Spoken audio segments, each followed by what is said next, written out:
तर आपण आज मेथीची रसाभाजी बनवूया. तर मी मेथी चिरून धुवून घेतली.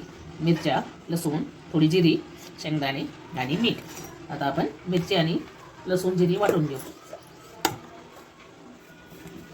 जिरी वाटण्यात घालायची.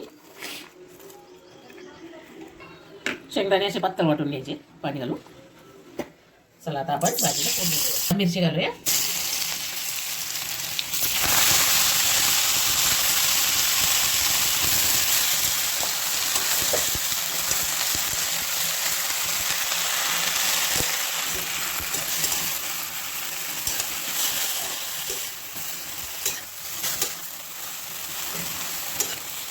मेथी थोडी शिजून द्यायची, मग वाटलेलं त्याच्यात वाटून घालायचं. त्याला झाकण ठेवले.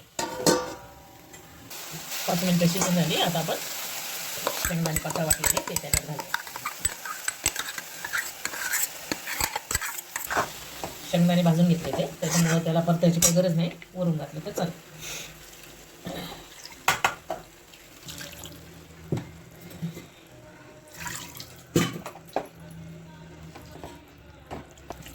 आपल्याला लागेल तशी पातळ करायची.